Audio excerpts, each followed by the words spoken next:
Yang saya hormati Kepala SMP Negeri 16 Pontianak, Ibu Haja Liza Erpina SPD MPD, Ketua Komunitas Belajar Ibu SK Novitasari SPD, Bapak dan Ibu Dewan Guru SMP Negeri 16 Pontianak yang dirahmati Allah Subhanahu wa Ta'ala. Marilah kita bersama-sama menjadikan puji dan syukur kehadirat Allah Subhanahu wa Ta'ala yang senantiasa melimpahkan rahmat dan hidayahnya, sehingga kita bisa hadir di sini dalam acara Komunitas Belajar SMP Negeri 16 Pontianak yang dirangkai dengan kegiatan CGP Calon Guru Penggerak atas nama Rahmi Wijayanti Asari SPD.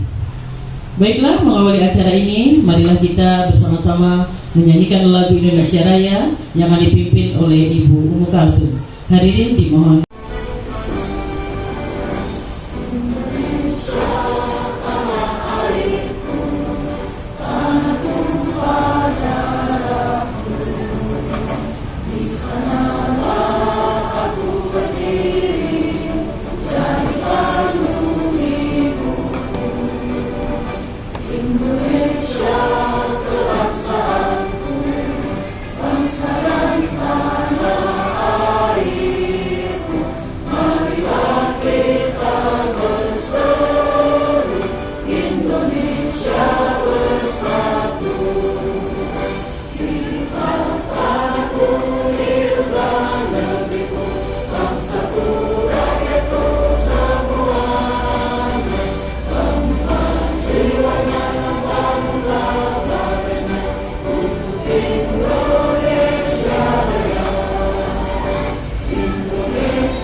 Hadirin dipersilakan duduk kembali.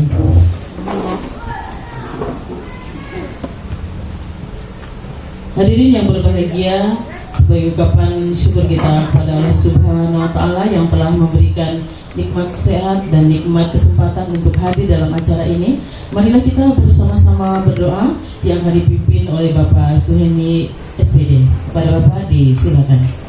Bismillahirrahmanirrahim. Assalamualaikum warahmatullahi wabarakatuh. Alhamdulillahirrahmanirrahim. Wassalatu wassalamu ala asrofil anbiya wal mursalin Sayyidina Muhammadin wa ala alihi washabihi ajmain. Baiklah Bapak Ibu, sebelum kita memulai kegiatan komunitas belajar pada siang hari ini, izinkanlah saya memimpin doa agar supaya kegiatan pada siang hari ini menjadi berkah. Amin ya rabbal alamin. Dengan diawali dengan membaca ayat Alkitab. Auzubillahi minasyaitonirrajim. Bismillahirrahmanirrahim. Alhamdulillahirabbil alamin. Arrahmanirrahim. Maliki yaumiddin. Iyyaka na'budu wa iyyaka nasta'in. Ihdinas siratal mustaqim. Shiratal ladzina an'amta 'alaihim ghairil maghdubi 'alaihim waladdallin. Amin. Ya Allah, ya Rahman, ya Rahim, pada siang hari ini kami sedang melaksanakan kegiatan komunitas belajar.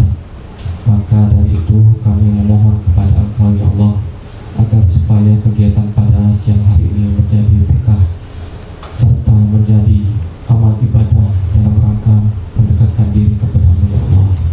Ya Allah, Engkaulah yang Maha Pengasih lagi Maha Penyayang. Berikanlah kami kesehatan agar kegiatan pada hari ini menjadi bermanfaat serta bermanfaat juga bagi seluruh peserta di lingkungan SMP Negeri 16 Pontianak, dan jadikanlah siswa-siswi kami menjadi insan yang berakhlak mulia.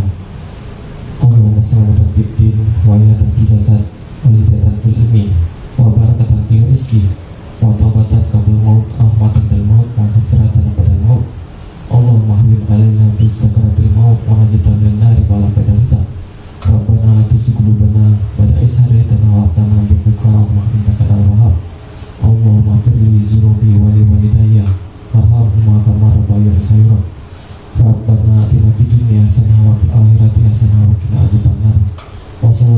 sayyidina Muhammad wa ala sayyidina Muhammad walhamdulillahirabbil alamin. Assalamualaikum warahmatullahi wabarakatuh. Terima kasih kepada Bapak Suhemi. Semoga doa-doa yang kita panjatkan dikabulkan oleh Allah Subhanahu wa taala.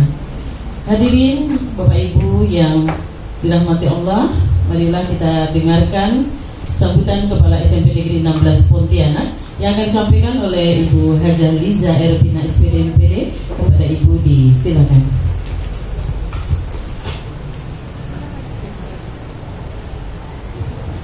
Assalamualaikum warahmatullahi wabarakatuh. Selamat siang dan salam sehat serta sejahtera untuk kita semua.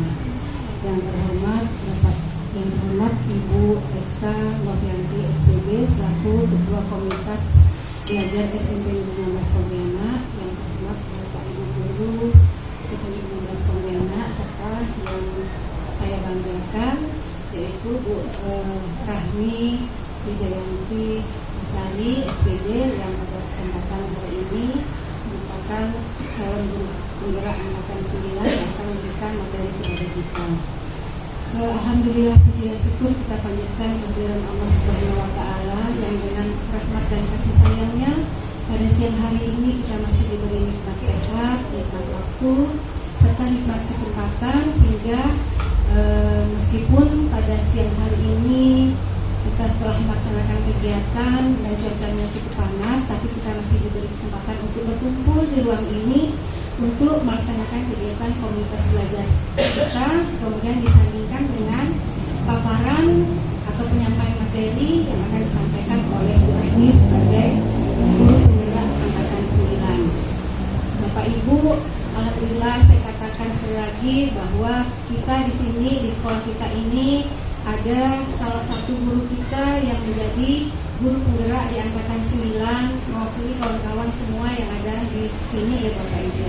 Tentunya dengan mengikuti guru penggerak ini banyak ilmu, banyak manfaat, banyak yang pengalaman yang diperoleh, banyak praktik baik yang dilaksanakan oleh Bu Rahmi yang akan nanti dibagikannya kepada kita. Materi yang akan disampaikan dengan Bu Rahmi ini yaitu tentang budaya positif ya Bapak Ibu ya. Budaya positif ini sebenarnya materinya ada di dalam PMM kita. Kalau Bapak Ibu sudah membaca atau membuka PMM Bapak Ibu, menonton videonya, itu ada di topik disiplin positif ya Bapak Ibu ya. Nah, nanti kita akan mendengarkan apakah budaya positif yang akan disampaikan oleh Bu Rahmi ini sudah kita laksanakan di sekolah kita. Apakah hanya sebagian saja atau belum sama sekali, atau kita tidak tahu itu namanya apa, atau kita tidak tahu yang sudah kita laksanakan ini apakah sudah termasuk dalam budaya positif di dalam kurikulum Merdeka. Karena kita dulu tidak menamainya seperti itu. Kita hanya mengatakan bahwa kita memupuk kebiasaan baik kepada anak didik kita. Seperti misalnya anak-anak bersalaman di depan ketika mereka datang ke sekolah. Kemudian anak-anak melakukan kegiatan literasi yang sudah kita jadwalkan. Anak-anak membuat peraturan kelasnya, membuat apa sih sanksi yang akan diberikan kalau umpamanya sebagai siswa dia melanggar dari aturan yang kita sudah tetapkan. Apakah itu juga termasuk dalam budaya positif atau bukan? Memang tadi saya katakan bahwa kita tidak menamakannya budaya positif, Bapak Ibu ya. Kita hanya menamakan itu hanya kebiasaan baik di sekolah kita. Nanti kita akan mendengar lebih lanjut lagi yang akan disampaikan oleh Bu Rahmi ya Bapak Ibu ya. Tentunya saya sebagai kepala sekolah sangat berbangga hati sekali dengan adanya guru di sekolah kita ini menjadi guru penggerak di kurikulum Merdeka kita ini. Banyak sekali yang ingin kita pelajari di kurikulum Merdeka ini Bapak Ibu ya. Selain ilmu yang kita peroleh, kita juga harus menerapkannya. Bagaimana sih cara menerapkan kurikulum Merdeka di dalam sekolah kita ini? Bagaimana sih kita mau melaksanakannya? Apa saja sih perbedaannya dengan kurikulum lalu yang harus kita perbaharui, yang harus kita update ilmu kita ini Bapak Ibu ya, supaya kita tetap selalu mengikuti perkembangan zaman. Nah, Bapak Ibu, kita tahunya di kurikulum Merdeka itu kita yang paling mendasar berbeda sekali adalah adanya asesmen, adanya pembelajaran diferensiasi, kemudian ada juga yang namanya P5 ya Bapak Ibu ya. Sudah 2 tahun di sekolah kita ini melaksanakan menerapkan kurikulum merdeka, namun masih banyak kendala yang kita hadapi, masih banyak yang perlu kita pelajari, tapi kita tidak perlu khawatir. Tetap kita sambil kita belajar, sambil berjalan kita tetap sambil belajar, memperbaiki apa yang kurang, memperbaiki apa yang harus kita dilaksanakan di kurikulum merdeka ini sesuai dengan yang diminta oleh pemerintah, Bapak Ibu ya. Jadi Bapak Ibu, kita tetap di sini harus bersemangat. Tetap kita banyak hal yang kita ketahui dalam kurikulum merdeka, tapi kita tidak perlu patah semangat, kita tidak perlu merasa kita banyak tidak tahunya, tetapi kita tetap bersemangat di sini, saling berbagi praktik baik apa yang kita sudah laksanakan di dalam kelas kita, dapat kita diskusikan dengan kawan-kawan kita di sini. Itu namanya praktik baik, bukan gitu Rahmi, praktik baik itu. Nah, jadi nanti kita juga harus praktik baik itu yang seperti apa sih? Mungkin udah banyak kita lakukan, tapi kita tidak tahu namanya, Bapak Ibu ya. Nah, Bapak Ibu, mudah-mudahan dengan sudah berjalannya kurikulum merdeka di sekolah kita ini selama 2 tahun, kemudian sekarang ada guru penggeraknya, marilah kita sama-sama mendukung kawan-kawan kita yang menjadi guru penggerak. Ya, kita mendukung semua program-program yang dimintakan, yang harus dilakukan guru penggerak di sekolah kita, Bapak Ibu ya. Jadi kita harus dukung, harus memberi semangat, atau nanti bisa menjadi motivasi kita. Kita akan belajar banyak dari guru penggerak ini yang akan kita terapkan di sekolah kita ini. Mudah-mudahan nanti kita ke depannya semua guru, termasuk tenaga pendidik maupun kepala sekolahnya, kita bersama-sama bisa mengetahui dengan baik, bisa menerapkan dengan betul. Oh, seperti ini kurikulum merdeka yang harus kita laksanakan. Ya Bapak Ibu ya, jadi kita tetap harus bersemangat dan mendukung semua kegiatan-kegiatan yang dilakukan oleh guru penggerak di sekolah kita ini. Saya rasa itu saja arahan yang dapat saya sampaikan pada pertemuan siang hari ini. Semoga nanti paparan yang disampaikan oleh Bu Rahmi tentang budaya positif dapat kita pahami, dapat kita laksanakan. Kemudian kalau ada di dalam topik-topik PMM budaya positif itu dapat kita kerjakan, dapat kita buat aksi nyatanya, sehingga kita bukan hanya saja memperoleh sertifikat, tetapi juga kita mendapatkan ilmunya yang akan dapat kita terapkan untuk anak didik kita.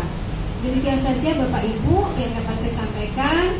Semoga pertemuan siang hari ini membawa berkah dan manfaat untuk kita semua. Untuk semuanya saya akhiri dengan wabillahi taufiq wal hidayah. Wassalamualaikum warahmatullahi wabarakatuh. Waalaikumsalam warahmatullahi wabarakatuh.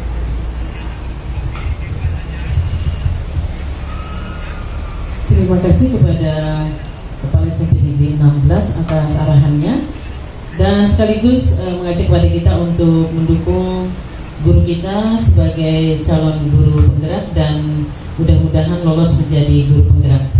Baiklah, kita akan mendengarkan diseminasi yang akan disampaikan oleh Ibu Rahmi Wijayanti Asari, SPD, calon guru penggerak angkatan ke-9 dengan tema budaya positif.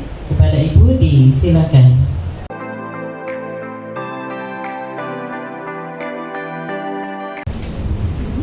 Baik. Assalamualaikum warahmatullahi wabarakatuh. Terima kasih kepada moderator pembawa acara Bu Is Tadliana MPD. Selamat siang kawan-kawan semua. Yang saya hormati Kepala SMP Negeri 16 Pontianak Ibu Hajah Riza Erpina SPD MPD. Yang saya hormati Ibu SK Novitasari SPD selaku Ketua Komunitas Belajar SMP Negeri 16 Pontianak, serta Bapak Ibu guru hebat yang ada di SMP Negeri 16 Pontianak. Baiklah, puji dan syukur kehadiran Allah Subhanahu wa Ta'ala yang kita sampaikan atas nikmat dan karunia-Nya sehingga kita dapat berkumpul di sini dalam keadaan sehat walafiat. Hari ini Jumat tanggal 20 Oktober 2023 kita melakukan kegiatan komunitas belajar yang diisi oleh saya selaku calon guru penggerak angkatan 9, yaitu diseminasi modul 1.4 tentang budaya positif.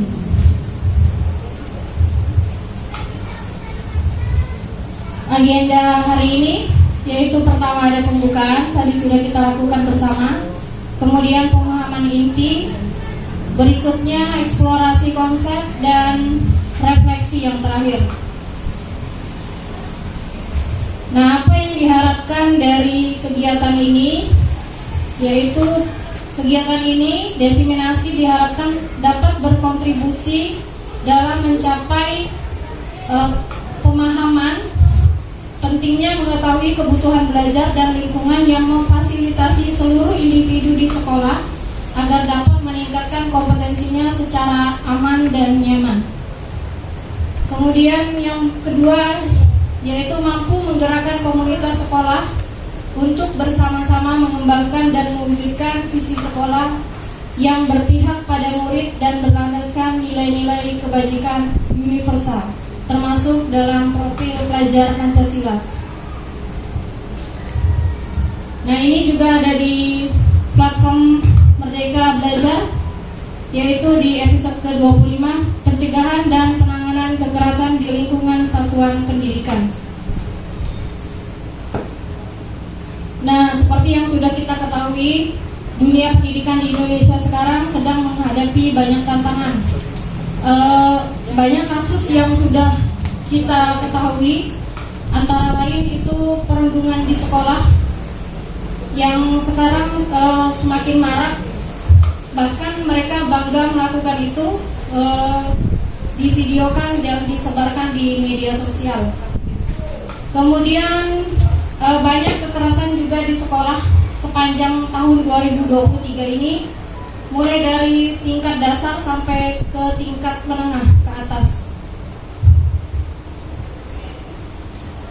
Nah, kita sekarang sedang berada dalam situasi darurat kekerasan di lingkungan pendidikan.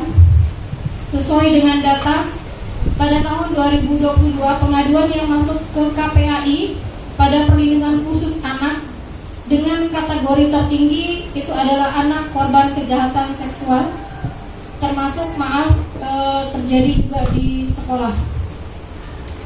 Kemudian anak korban kekerasan fisik dan atau secara psikis. Yang berikutnya adalah anak korban pornografi dan cybercrime. Nah, ini yang banyak karena mereka rata-rata sudah memegang gawai sendiri. Ini sebanyak 2.133 kasus menurut data KPAI pada tahun 2022. Nah, 20% itu terjadi pada anak laki-laki dan 25,4%-nya terjadi pada anak perempuan. Yang rentangnya itu di usia 13 sampai 17 tahun. Mengaku pernah mengalami satu jenis kekerasan atau lebih dalam 12 bulan terakhir. Ini menurut data dari SNPHR dan KPPAA tahun 2021. Nah, jadi dari data ini usia rentang 13 sampai 17 tahun itu adalah di usia sekolah menengah pertama. Jadi yang sedang kita hadapi sekarang itu di sekolah. Kemudian 34,51% peserta didik, 1 dari 3 berpotensi mengalami kekerasan seksual. Ini menurut data Asesmen Nasional Kemendikbudristek tahun 2022. Kemudian 26,9% peserta didik, itu 1 dari 4 berpotensi mengalami hukuman fisik. Data dari Asesmen Nasional Kemendikbudristek tahun 2022. Kemudian 36,31% peserta didik atau 1 dari 3 berpotensi mengalami perundungan. Ini juga sesuai dengan data Asesmen Nasional Kemendikbudristek pada tahun 2022. Nah, sekarang kita sambil berdiskusi aja ya, Bapak Ibu. Nah, sekarang di sini ada beberapa pernyataan, ada 3.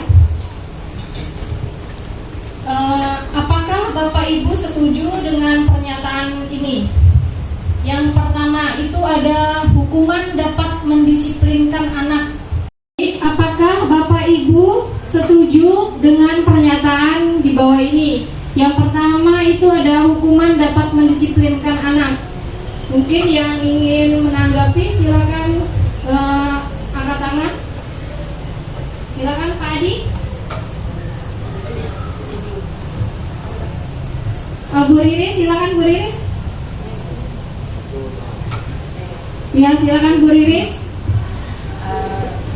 Kalau saya pribadi apabila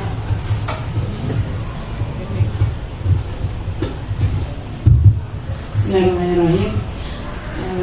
Terima kasih atas kesempatannya untuk pernyataan yang Bu Rahmi tanyakan. Apakah Bapak Ibu setuju dengan pernyataan hukuman dapat mendisiplinkan anak? Kalau saya sih setuju, karena apa? Karena kebetulan saya sendiri mengalami ketika anak-anak itu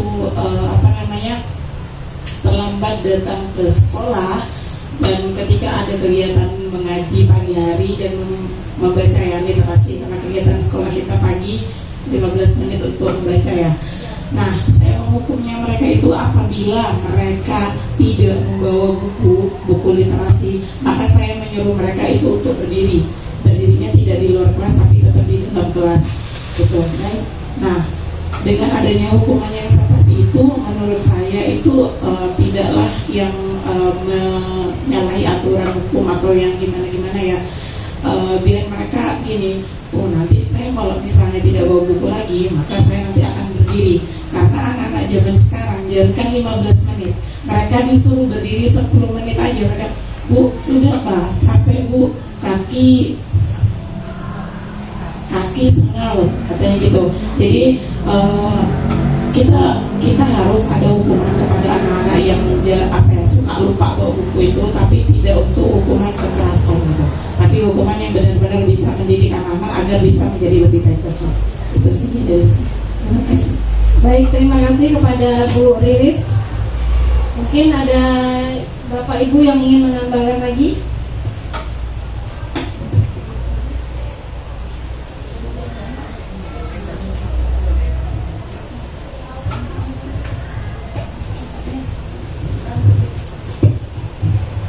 Assalamualaikum warahmatullahi wabarakatuh. Waalaikumsalam warahmatullahi wabarakatuh. Silakan Bu Rohana. Hukuman dapat mendisiplinkan anak ini bisa disetujui apabila kita juga melihat kondisi anak itu dari latar belakang keluarga yang seperti apa. Nah, masalahnya gini, kita kadang menghukum anak, padahal ini sebetulnya bukan hukuman sih. Umpamanya kita udah buat kesepakatan kelas kan, setiap akan memulai pembelajaran di awal tahun kita kan biasa udah buat kesepakatan kelas, dan kesepakatan kelas itu memang harus kita taati bersama. Nah, saat mereka melanggar, otomatis mereka kan udah tahu bagaimana mereka melakukan apa yang harus mereka kerjakan saat mereka melanggar kesepakatan mereka. Nah, kemudian saya katakan tadi bahwa kita lihat lagi dari latar belakang keluarga juga. Nah, ada anak-anak yang dengan sukarela begitu mereka tahu melanggar itu, mereka udah langsung, Bu, sekarang kan. Nah, tapi ada juga yang dengan slow, begitu masuk duduk udah diteriaki kawan-kawannya, baru mereka bisa melakukan itu. Nah, jadi hukuman yang seperti apa yang harus kita berikan kepada mereka supaya mereka bisa mendisiplinkan diri mereka.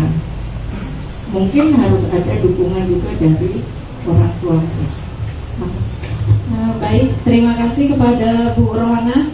Jadi hukuman ini setuju ya, hukuman dapat mendisiplinkan anak berarti. Bagaimana Bapak Ibu yang lain? Ya, jadi tergantung kesalahannya Pak Sadik. Oke, baik. Yang berikutnya, baik Bapak Ibu, kita lanjut ke pertanyaan atau pernyataan yang kedua. Nah, pemberian hukuman dengan hal positif seperti membaca atau membersihkan halaman sekolah, apakah ini dapat meningkatkan disiplin anak? Mungkin ada yang ingin menanggapi? Silakan, Mem Desi. Pak Sadid, silakan. Assalamualaikum warahmatullahi wabarakatuh. Waalaikumsalam. Saya ingin memberikan tanggapan untuk pernyataan nomor 2, itu pemberian hukuman dengan hal positif seperti membaca atau membersihkan halaman sekolah dapat meningkatkan disiplin anak. Kembali lagi ke poin yang pertama itu kan, untuk disiplin anak itu kan emang harus sih ada hukuman supaya mereka tahu oh kesalahan ini konsekuensinya seperti apa.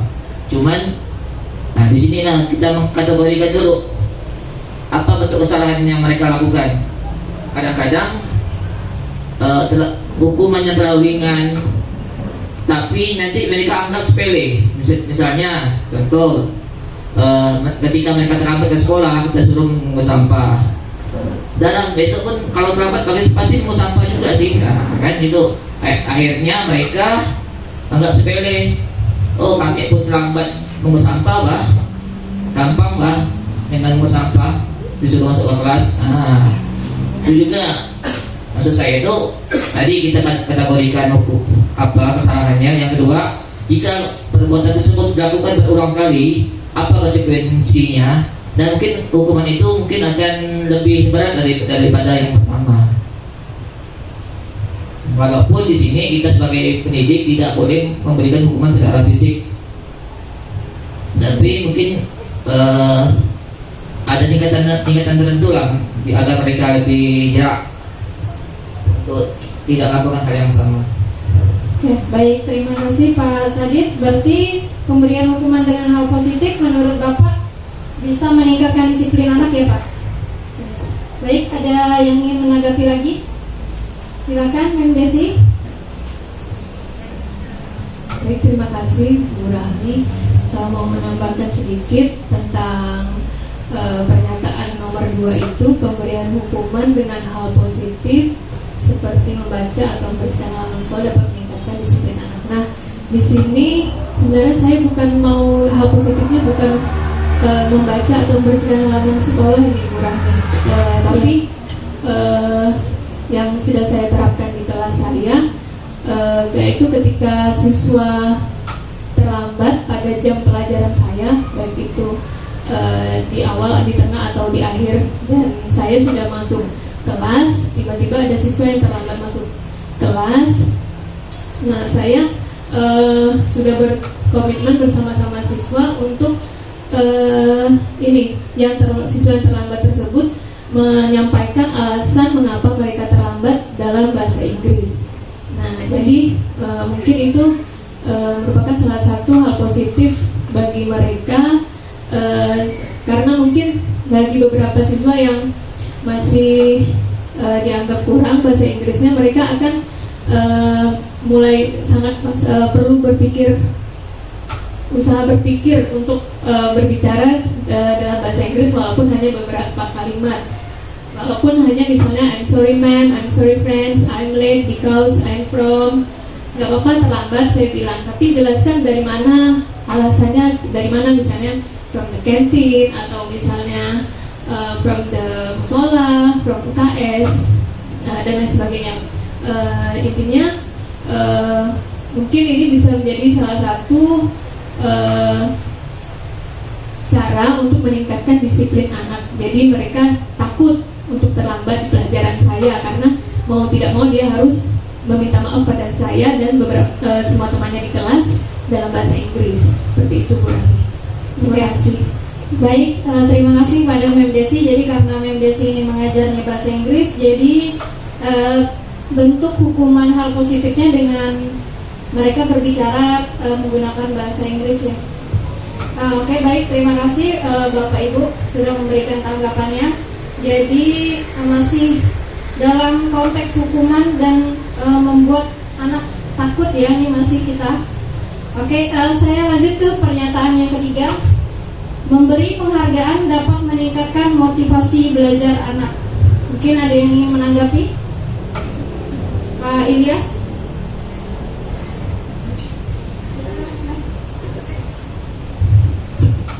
Oke, assalamualaikum warahmatullahi wabarakatuh. Terima kasih atas kesempatannya Pak Kami. Jadi tadi saya cuma mau menanggapi pertanyaan yang nomor 2. Ternyata benar nomor 3 nih. Nah, memberikan penghargaan dapat meningkatkan motivasi belajar anak. Nah, sebenarnya tiap di kelas itu Bu, anak-anak itu berbeda-beda. Jadi ada yang tanpa penghargaan pun motivasi belajar anak itu sudah ada. Nah, cuman kalau menurut saya dengan adanya memberi penghargaan ini dapat menambah jumlah anak yang termotivasi untuk belajar Bu. Nah, karena kita tahu kadang kita memberikan hadiah kecil saja seperti permen, seperti pulpen. Misalnya siapa yang bisa menjawab ini, saya beri pulpen, atau siapa yang bisa menjawab pertanyaan sederhana, saya kasih permen 2. Nah, itu banyak anak-anak yang semangat Bu. Walaupun ada beberapa kelas saya temukan di situ, cuman beberapa anak yang di bagian belakang biasanya ya enggak apa ya namanya ya, enggak termotivasi lah. Nah itu biasa saya imbangi dengan hukuman. Nah, misalnya siapa yang nggak bisa jawab ini berarti saya kasih hukuman. Cuma hukumannya ya enggak hukuman yang fisik saja Bu. Dan hukuman itu selesai di pelajaran kita gitu, nggak sampai keluar kelas atau apa. Nah, jadi ketika dia bisa menjawab baru kita kasih. Nah, biasanya suasana seperti itu lebih seru. Nah, seperti itu. Nah, jadi menurut saya memberikan penghargaan ya dapat juga meningkatkan motivasi anak. Cuman kalau ditambah dengan hukuman, bukan hukuman fisik sih, hukuman yang sederhana, hukuman yang untuk lucu gitu, untuk menghibur. Nah, menurut saya itu juga bisa meningkatkan motivasi belajar anak. Nah, itu sih menurut saya Bu. Terima kasih. Terima kasih Pak. Pak Ilyas, maaf saya ingin bertanya, hukuman yang lucu itu seperti apa Pak?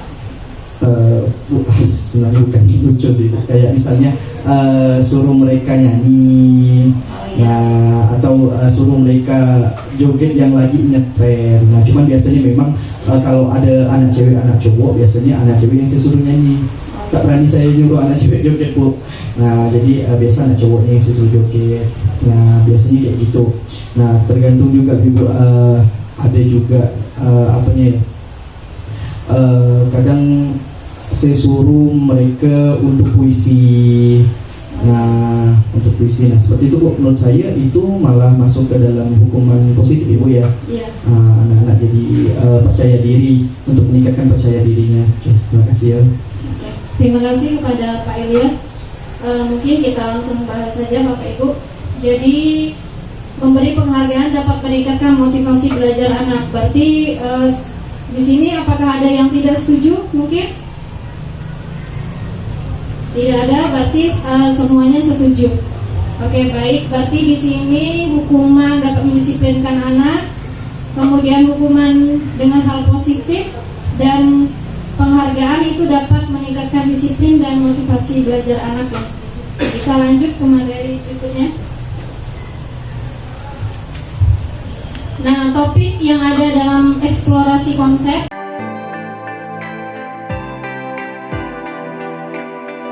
Kita lanjut pada topik dalam eksplorasi konsep. Yang pertama ada disiplin positif dan nilai-nilai kebajikan universal. Nilai-nilai kebajikan universal ini mencakup profil pelajar Pancasila yang dibahas secara rinci pada modul 1.2 dan pada modul 1.4 ini dijadikan sebagai salah satu contoh nilai kebajikan universal. Kemudian teori motivasi, hukuman dan penghargaan serta restitusi. Yang ketiga keyakinan kelas. Keempat kebutuhan dasar manusia dan dunia yang berkualitas. Yang kelima restitusi, yaitu ada 5 posisi kontrol guru. Yang keenam restitusi tentang penerapan segitiga restitusi. Yang pertama adalah pembelajaran tentang disiplin positif dan nilai-nilai kebajikan universal. Nah, ini mungkin Bapak Ibu boleh coba, misalnya ada kegiatan kepalan tangan, ada A dan B. Jadi Anda dan teman Anda. Ini kita agak berimajinasi ya Bapak Ibu.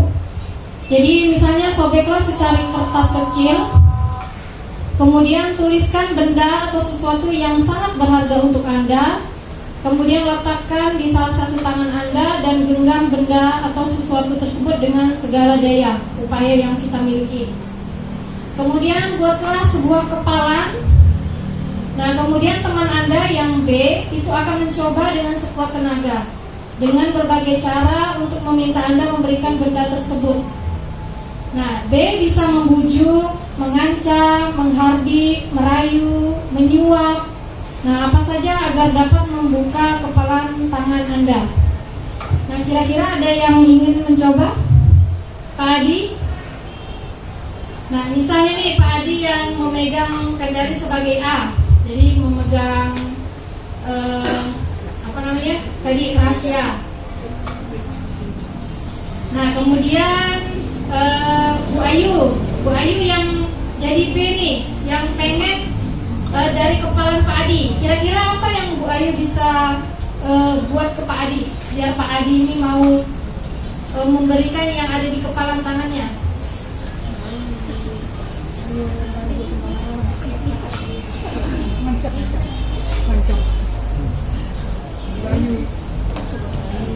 Gimana Bu Ayu? Apa yang ingin Bu Ayu lakukan nih biar Pak Adi mau memberikan yang ada di tangannya? Mungkin saya akan memberikan kata-kata Pak Adi kalau dibuka nanti lolos P3K Pak.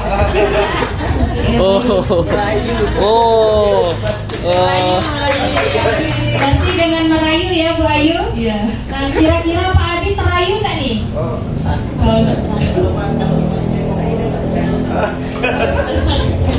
Oh gitu. Jadi kalau Bu Ayu yang ngomong nggak percaya, berarti sekarang usaha pertama gagal nih Bu Ayu.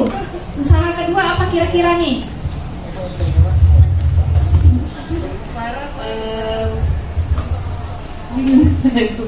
Nah, ini ada beberapa membujuk, nggak mau nih Pak Adinya. Terus ada mengancam, menghardik, menyuap. Menyuap mungkin. Menyuap dengan apa nih misalnya Pak Ayu? Gorengan nanti malam. Duit, gorengan. Nanti ditraktir. Oh, ditraktir. Gimana Pak Adi? Kalau ditraktir? Oh, tergantung berapa katanya Pak Ayu? Traktir apa? Traktir Terserah apa kemauannya Pak Adi. Mau ditraktir apa? Oh, berarti bebas Pak. Berarti Bapak nih mau ngasihkan yang kepala tangannya enggak Pak? Berarti tetap dengan pendirian ya Pak. Oke, baik. Terima kasih Pak Adi dan Bu Ayu. Nah, jadi ini kegiatan kepalan tangan, jadi tergantung dari ini berhubungan dengan motivasi sih sebenarnya. Jadi apakah motivasi dari luar atau dari diri sendiri. Berikutnya ada perubahan paradigma teori kontrol atau ilusi kontrol. Yang pertama, ilusi guru untuk mengontrol muridnya. Kemudian ilusi bahwa kritik dan membuat orang merasa bersalah itu dapat menguatkan karakter. Yang ketiga, ilusi bahwa semua penguatan positif itu efektif dan bermanfaat. Kemudian ilusi bahwa orang dewasa memiliki hak untuk memaksa. Nah, ini perubahan paradigma stimulus respon ke teori kontrol. Nah, siapa sih sesungguhnya yang memiliki kontrol itu? Kalau di stimulus respon itu kita mencoba mengubah orang agar berpandangan sama dengan kita. Jadi kita akan berusaha untuk membuat orang itu mempunyai pandangan yang sama dengan kita. Nah, sedangkan untuk di teori kontrol itu kita yang berusaha memahami pandangan orang lain tentang dunia. Jadi sudut pandang orang itu kita yakin bahwa kita berbeda pandangannya. Kemudian yang berikutnya itu perilaku buruk itu dilihat sebagai suatu kesalahan. Nah, sedangkan di teori kontrol itu semua perilaku memiliki tujuan. Tadi termasuk tujuan Bu Ayu untuk meminta Pak Adi membuka tangannya. Jadi Bu Ayu punya tujuan tertentu dan Pak Adi pun juga punya tujuan tertentu. Kemudian yang berikutnya orang lain itu bisa mengontrol saya. Sedangkan di teori kontrol itu hanya diri kita yang bisa mengontrol diri kita sendiri, bukan orang lain. Kemudian stimulus respon yang berikutnya itu saya bisa mengontrol orang lain. Tadi orang lain yang mengontrol kita, sekarang kita yang mengontrol orang lain. Nah, kalau di teori kontrol itu Anda tidak bisa mengontrol orang lain. Jadi kembali lagi ke tadi bahwa yang bisa mengontrol diri kita sendiri itu adalah kita sendiri. Berikutnya pemaksaan ada pada saat bujukan gagal. Nah, tadi misalnya yang dilakukan oleh Bu Ayu, kalau dibujuk tidak mau, akhirnya memaksa. Sedangkan di teori kontrol itu adalah kolaborasi dan konsensus menciptakan pilihan-pilihan baru. Jadi orang itu kita bujuk dengan memberi pilihan-pilihan sesuai dengan kebutuhan dan tujuan bersama. Kemudian yang terakhir itu adalah model berpikir menang atau kalah. Nah, sedangkan di teori kontrol itu model berpikirnya adalah menang-menang. Jadi kita sama-sama menang untuk menuju tujuan yang sama. Nah, berikutnya apakah makna disiplin? Nah, ini berasal dari bahasa Latin disciplina yang artinya belajar. Nah, makna asal dari kata ini berkonotasi dengan disiplin diri dari murid-murid Sokrates dan Plato. Nah, disiplin diri membuat orang menggali potensinya menuju sebuah tujuan apa yang dia hargai. Namun, dalam budaya kita, makna kata disiplin telah berubah menjadi sesuatu yang dilakukan seseorang pada orang lain untuk mendapatkan kepatuhan. Maaf, mungkin selama ini kita termasuk saya juga memberi beberapa hal hukuman untuk agar murid itu patuh kepada kita. Nah, kecenderungan umumnya adalah menghubungkan kata disiplin dengan ketidaknyamanan, kemudian bukan dengan apa yang kita hargai atau pencapaian suatu tujuan mulia. Nah, nilai-nilai kebajikan universal. Ini nilai-nilai kebajikan adalah sifat-sifat positif manusia yang merupakan tujuan mulia yang ingin dicapai setiap individu.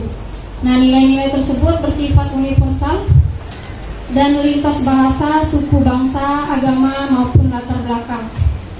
Nah, setiap perilaku atau perbuatan itu memiliki suatu tujuan. Ini teori kontrol dari Dr. William Glasser tahun 1984.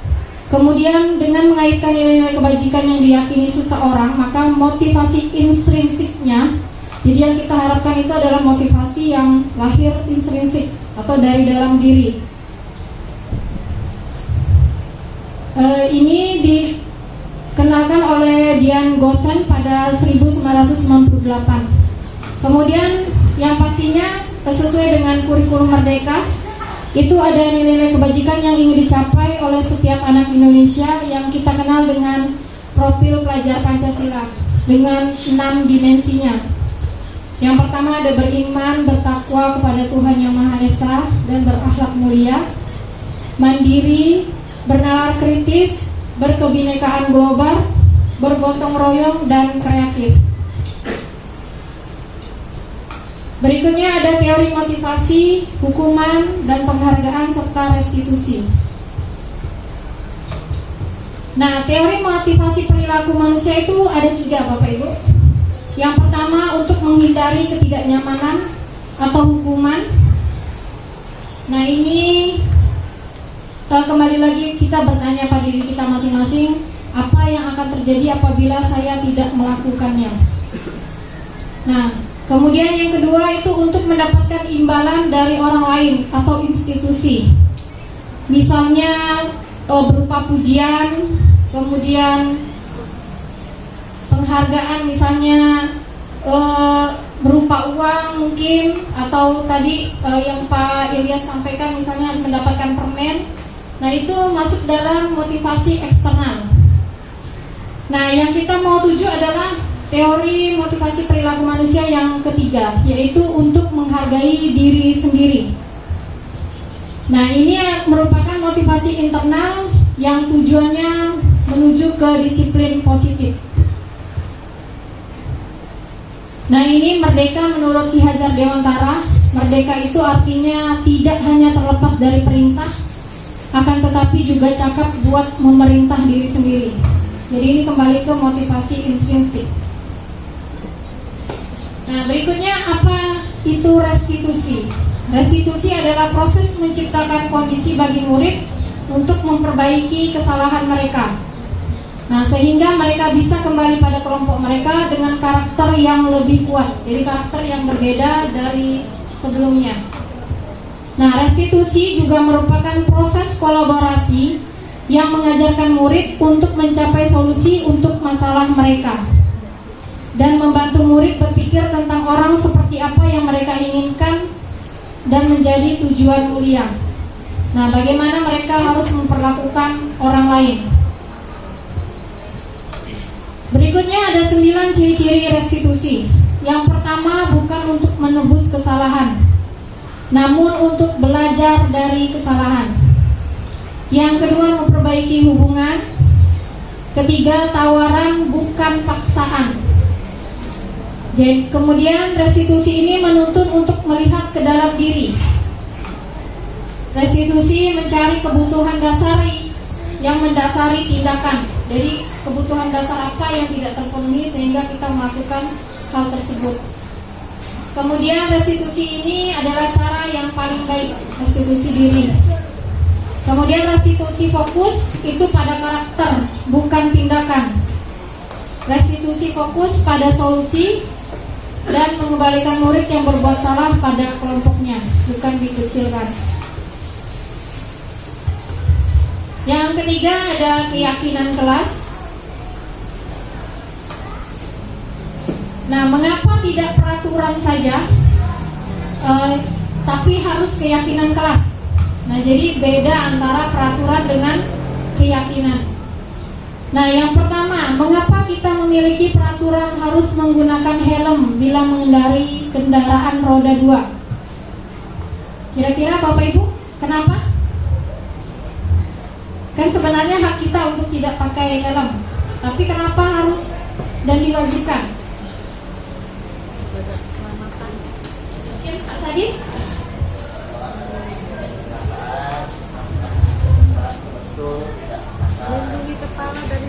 Oke, berarti untuk keselamatan diri ya Pak. Terima kasih Pak Sadin. Kemudian yang berikutnya, mengapa kita memiliki peraturan 3M? Yang kemarin pas corona itu ada menggunakan masker, mencuci tangan, dan menjaga jarak 1,5 meter. Kenapa Pak Adi? Karena tidak terjangkit COVID. Berarti dia ini lebih ke agar tidak merugikan orang lain ya Pak. Oke, terima kasih Pak. Yang berikutnya, mengapa kita memiliki peraturan harus datang tepat waktu pada saat mengikuti pelatihan? Pak Yudi, silakan Pak Yudi.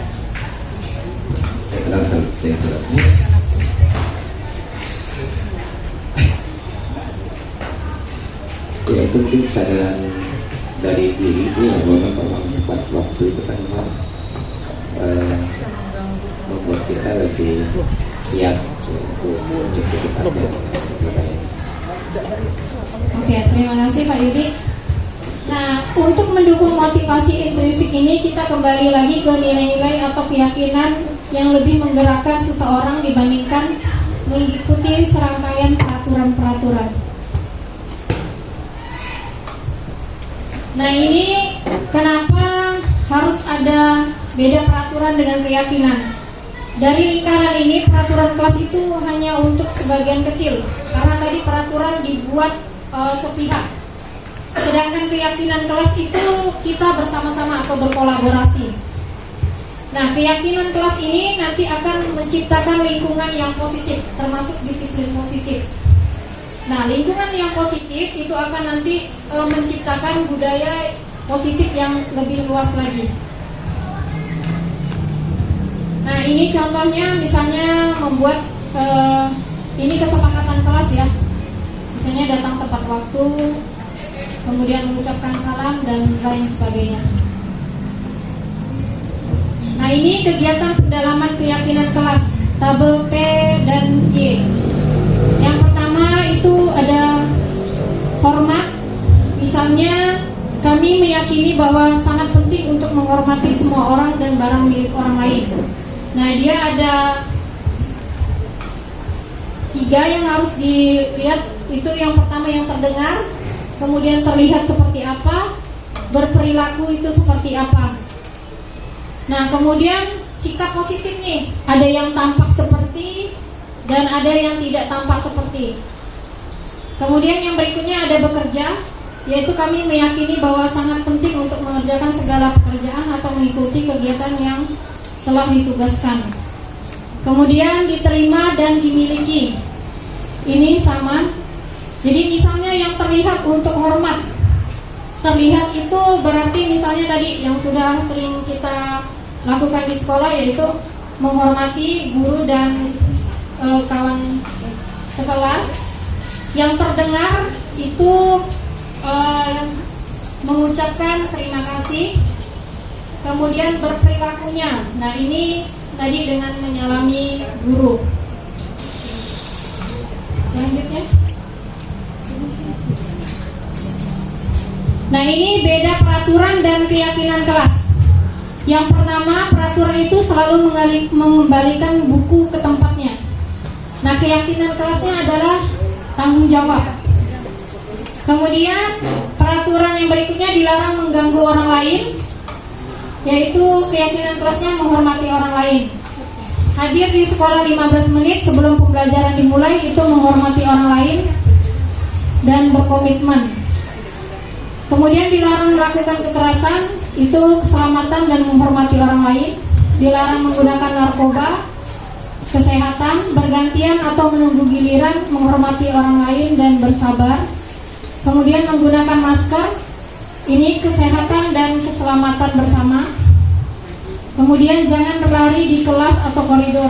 Nah, ini keyakinan kelasnya keselamatan dan keamanan. Nah, ini dihukum oleh penghargaan. Jadi tadi ada beberapa yang sudah kita sampaikan itu. Pertama, pengaruhnya jangka pendek dan jangka panjang. Itu apa? Kemudian penghargaan menghukum, penghargaan mengurangi ketepatan, dan penghargaan tidak efektif. Serta penghargaan itu merusak hubungan. Nah, dihukum oleh penghargaan. Ternyata penghargaan itu bisa menurunkan kualitas. Jadi kualitas murid atau individu. Kemudian penghargaan itu mematikan kreativitas. Misalnya begini, kalau yang diberi penghargaan yang maju hanya anak-anak itu saja, nanti anak yang lain bilang, nanti kalau disuruh cepat-cepat pasti misalnya dia lagi. Akhirnya yang lain itu merasa bahwa dia tidak dihargai, jadi tidak usah aja kita maju, nanti juga yang maju hanya mereka saja. Kemudian penghargaan itu mengurangi motivasi intrinsik, jadi kesadaran dirinya itu berkurang. Jadi kalau tidak dikasih pulpen atau permen atau nilai yang bagus, ya udah nggak usah aja. Nah, ini ada tindakan guru. Kita sama-sama bikin apakah ini hukuman atau konsekuensi. Yang pertama, mencatat 100 kali di dalam buku kalimat, saya tidak akan terlambat lagi karena terlambat ke sekolah. Kira-kira hukuman atau konsekuensi? Hukuman. Baik, kita sepakat hukuman ya. Kemudian yang kedua, lari mengelilingi lapangan basket 2 kali karena terlambat hadir di sekolah. Ada hukuman, ada konsekuensi. Baik. Murid diminta untuk push up 15 kali karena tidak menggunakan masker ke sekolah. Konsekuensi. Konsekuensi atau hukuman?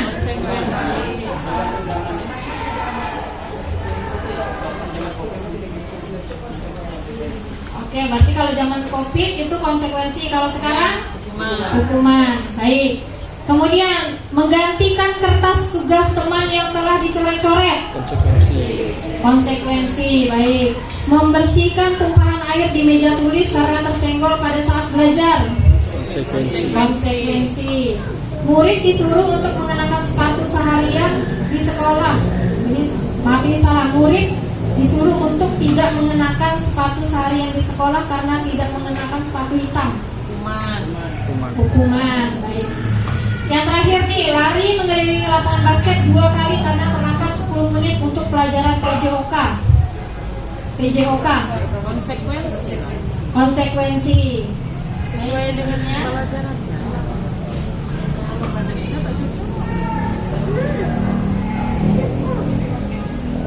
Nah, yang pertama kita setuju hukuman ya. Ya, kemudian yang kedua hukuman juga tadi. Yang ketiga hukuman. Yang keempat, ya konsekuensi karena dia dia tidak sengaja dan dia menggantikan bukan hukuman yang secara fisik. Berikutnya, ya ini konsekuensi. Selanjutnya, ini hukuman tadi udah sepakat kita hukuman. Nah yang berikutnya, ini konsekuensi. Kira-kira ada yang tidak setuju? Setuju. Iya. Jadi kita mengaitkan dengan mata pelajaran PJOK, dan biasanya mata pelajaran PJOK ini sebelum dimulai itu ada pemanasan ya Bu Ninda.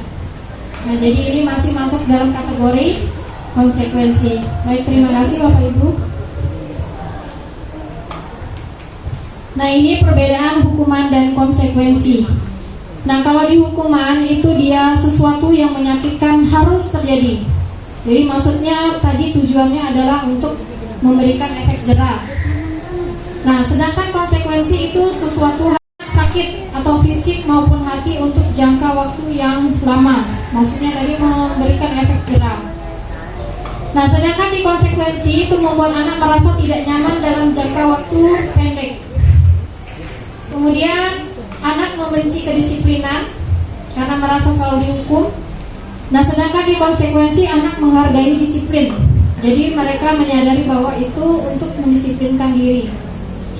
Berikutnya hukuman berupa paksaan, sedangkan konsekuensi adalah stimulus dari tanggapan. Kemudian hukuman mendorong anak menyakiti diri sendiri, sedangkan konsekuensi mendorong anak agar mudah menyesuaikan diri. Hukuman itu konsep diri yang buruk, sedangkan konsekuensi konsep diri yang baik tadi untuk disiplin diri. Berikutnya di hukuman anak belajar untuk menyembunyikan kesalahan. Jadi mereka biar tidak dihukum, mereka bersembunyi ketika melakukan kesalahan. Sedangkan di konsekuensi anak belajar untuk mematuhi peraturan yang sudah disepakati bersama. Kemudian di hukuman itu anak bisa merasa marah, rasa bersalah, dipermalukan dan merasa tak dihargai. Sedangkan konsekuensi mereka juga bisa kehilangan hak, dibuat tidak nyaman, diasingkan untuk sementara. Nah berikut ada identitas gagal dan hukuman. Nah untuk identitas sukses, disiplin antara konsekuensi dengan restitusi. Jadi ini bedanya hukuman, konsekuensi dan restitusi. Nah misalnya di hukuman itu sesuatu yang menyakitkan harus terjadi, sedangkan di konsekuensi sesuatu harus terjadi. Nah di restitusi itu merupakan pilihan. Jadi mereka memilih sendiri. Nah kalau di hukuman itu bedanya kita yang membuat peraturan, guru dan sekolah. Kalau konsekuensi itu mereka menyadari kesalahan mereka, cuman tetap dipaksa atau diatur oleh peraturan. Nah sedangkan di restitusi itu mereka yang menentukan sendiri apa yang harus mereka lakukan untuk memperbaiki kesalahan yang sudah mereka lakukan. Nah di restitusi juga itu menguatkan untuk murid atau anak dalam jangka waktu yang lebih panjang. Jadi tujuan kita adalah memfasilitasi anak untuk mengeksplorasi motivasi intrinsik diri. Yang berikutnya, korban mendapatkan ganti. Jadi misalnya dia melakukan kesalahan pada kawannya, jadi membuat kesepakatan antara yang misalnya yang dibully dengan yang membuli. Kemudian murid mendapatkan penguatan dari guru. Kemudian masalahnya bisa terpecahkan. Murid bertanggung jawab untuk perilakunya sendiri. Fokus pemecahan masalah dalam jangka waktu yang panjang. Nah, dan kemudian ini kalimat atau pertanyaan yang biasa kita sampaikan kepada murid. Misalnya kalau di hukuman, peraturannya adalah tidak boleh misalnya terlambat. Jadi kamu harus dihukum. Seperti itu. Kalau di konsekuensi, jadi kita nanya dulu apa peraturannya, terus apakah kamu melakukannya? Terima kasih. Nah, sedangkan di restitusi, apa yang kamu yakini? Jadi apa yang sudah kita buat di keyakinan kelas atau keyakinan sekolah. Kemudian apa yang bisa kamu lakukan untuk memperbaiki masalah ini? Nah, tujuan akhirnya itu di restitusi adalah murid menghormati dirinya dan orang lain. Nah, ini bersifat positif. Sedangkan untuk konsekuensi itu netral dan di hukuman berdampak negatif. Berikutnya, kebutuhan dasar manusia dan dunia berkualitas. Ada 5 kebutuhan dasar manusia. Ini baik anak maupun dewasa, termasuk kita, guru. Yang pertama itu ada bertahan hidup. Yang kedua, kasih sayang dan rasa diterima. Yang ketiga itu penguasaan. Yang keempat, kesenangan. Dan yang terakhir atau kelima itu kebebasan. Nah, misalnya di sini ibu guru bilang, aku tidak boleh bersenandung sewaktu mengerjakan tugas. Katanya kelas harus tenang, tidak ada suara. Padahal kan aku suka dan senang menyanyi. Kira-kira kebutuhan apa nih dari anak? Dia senang menyanyi, tapi gurunya bilang tidak boleh menyanyi. Kebutuhan tentang apa nih?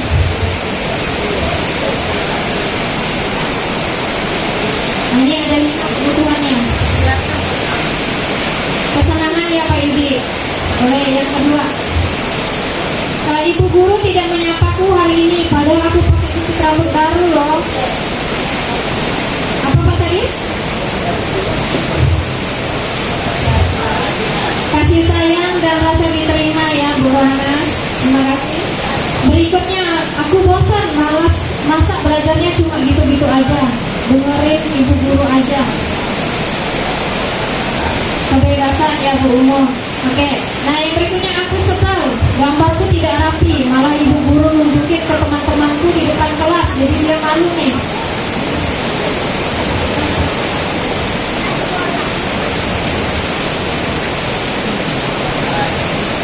Kebebasan kata Pak Sadis. Mungkin ada yang lain? Penguasaan, jadi dia malu ya tadi. Nah, yang pertama ada kesenangan. Nah, ini cinta dan kasih sayang. Ini kebebasan, tadi dia bosan.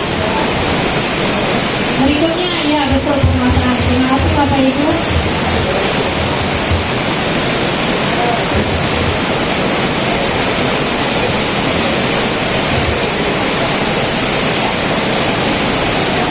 Yang berikutnya ada 5 posisi kontrol guru terhadap murid. Nah, ini ada 5 ya Bapak Ibu.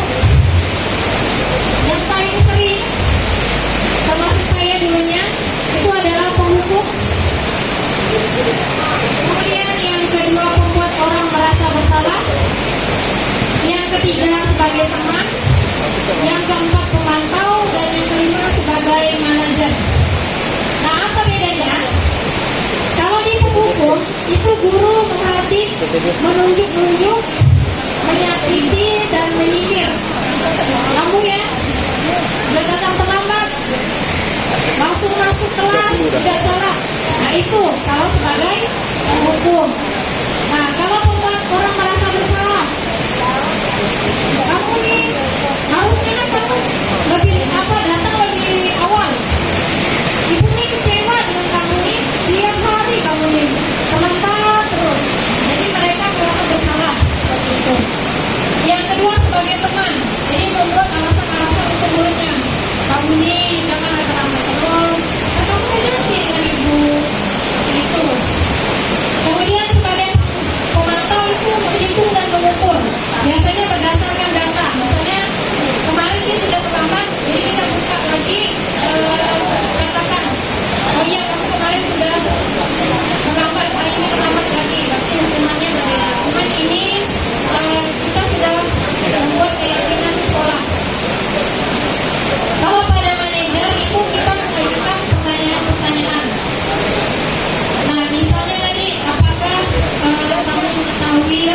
apa yang sudah kita yakini bersama di kelas, seperti itu. Nah, posisi kontrol yang mana yang sering kita jalani sekarang? Kira-kira Bapak Ibu, posisi di mana sekarang kita nih? Nah, kalau saya sih masih berkaitan pada membuat orang merasa bersalah, teman dan pemantau. Jadi sudah mengurangi penghukuman. Nah, apa yang ingin kita capai sebenarnya dari 5 posisi kontrol ini adalah sebagai manajer. Jadi bagaimana kita akan memanajemen diri dan murid dalam melakukan kesalahan. Nah, berikutnya ada pernyataan-pernyataan. Misalnya, saya kecewa sekali dengan kamu. Nah, ini siapa yang mengatakan? Oke, nah sekarang kita ke pernyataan-pernyataan dari yang posisi 5 kontrol tadi. Nah, misalnya nih, saya kecewa sekali dengan kamu. Kira-kira ini masuk posisi kontrol mana? Pak Sadid mungkin. Manajer kata Pak Sadid, Bumu membuat merasa bersalah. Coba kita lihat. Ya, jadi membuat orang merasa bersalah. Saya kecewa sekali. Jadi penekanannya pada kecewa sekali. Berikutnya, kamu tidak pernah benar melakukannya. Pak Suhemi mungkin penghukum. Ya, jadi dia menekankan pada tidak pernah. Berarti anak itu tidak pernah baik menurut kalimat ini. Berikutnya, ayolah lakukan demi ibu atau bapak. Demi atau teman. Ya, terima kasih Pak Sadid. Kemudian yang berikutnya, apakah kamu mau mendapatkan stiker bintang hari ini? Pak Adi mungkin? Bu Nur? Apa? Bu? Kan apa? Tadi yang 5 posisi kontrol kita sebagai apa? Pak Yudi mungkin? Pemantau ya? Pemantau atau Bumu? Ya benar, terima kasih Bumu. Kemudian bagaimana kamu bisa menyelesaikan masalah ini?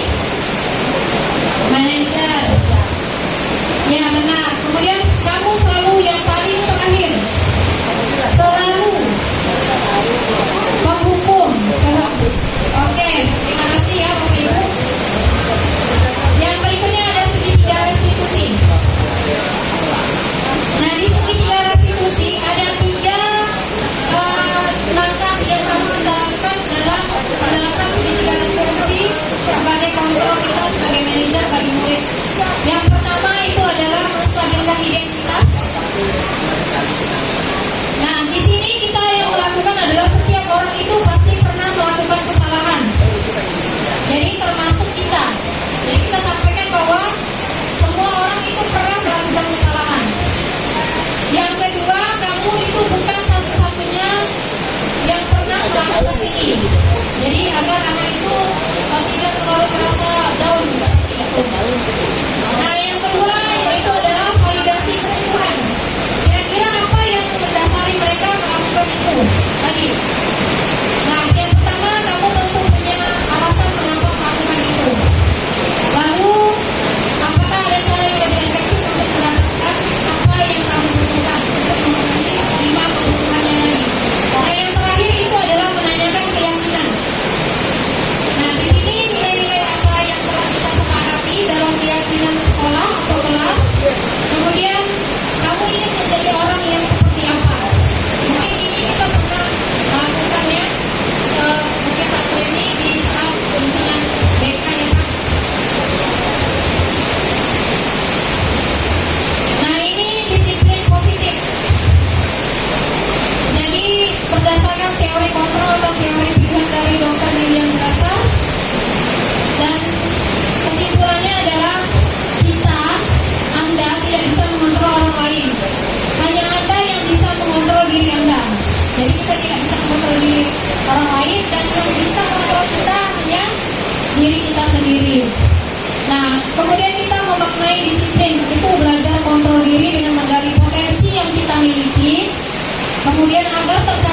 tujuan kuliah yaitu menjadi seseorang yang kita inginkan, termasuk murid.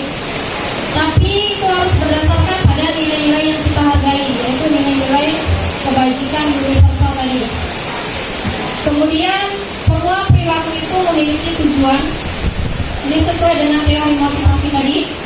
Hanya yang tujuan kita itu adalah lebih ke motivasi intrinsik, yaitu untuk menghargai diri sendiri, memaknai atau menghargai nilai-nilai kebajikan universal yang bisa nanti diterapkan dalam pembuatan keyakinan kelas atau pembuatan keyakinan sekolah. Nah, di 5 posisi kontrol ini kita sekarang mungkin sama-sama, termasuk saya juga, akan belajar bagaimana bisa berada dalam posisi kontrol sebagai manajer. Memang ini butuh waktu yang tidak sebentar, artinya lama, tapi dengan kita menyicil minimal itu 1 langkah dari segitiga eksekusi, mungkin kita bisa nanti perlahan-lahan belajar untuk menerapkan pengalaman segitiga eksekusi. Yang berikutnya itu realitas atau kebutuhan kita itu berbeda-beda, tapi tetap 5 kebutuhan manusia itu ada pada semua orang. Nah, jadi 5 kebutuhan dasar tadi tentang penguasaan, kasih sayang dan rasa diterima, kesenangan, kebebasan dan bertahan hidup. Oke, demikianlah yang bisa saya sampaikan. Semoga bermanfaat bagi kita semua. Terima kasih atas waktunya dan tanggapannya. Dan saya mohon maaf atas segala kesalahan, hilaf dan kekurangan. Saya akhiri. Assalamualaikum warahmatullahi wabarakatuh. Waalaikumsalam warahmatullahi wabarakatuh. Selamat sore.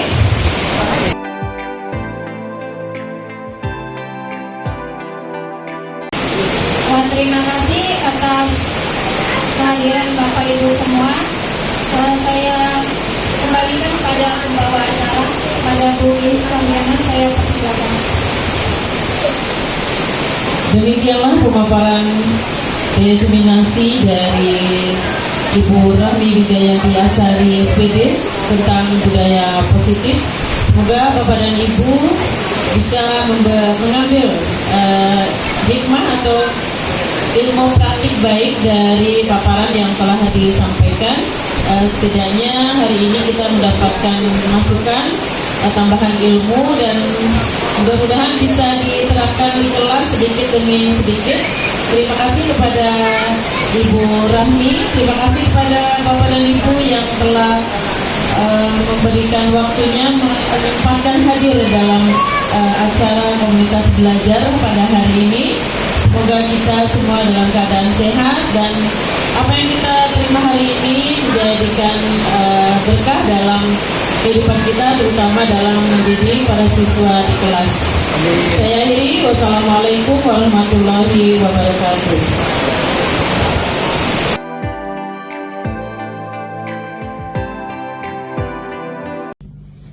Assalamualaikum warahmatullahi wabarakatuh. Saya Ayuning Tias SPD. Kali ini saya akan memberikan refleksi terhadap pemaparan modul mengenai disiplin positif yang telah disampaikan oleh Ibu Rahmi SPD selaku guru penggerak di SMP Negeri 16 Pontianak.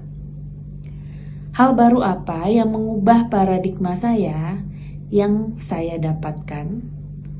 Di sini hal baru yang mengubah pandangan saya adalah posisi saya sebagai guru yang mendisiplinkan anak itu masih belum tepat.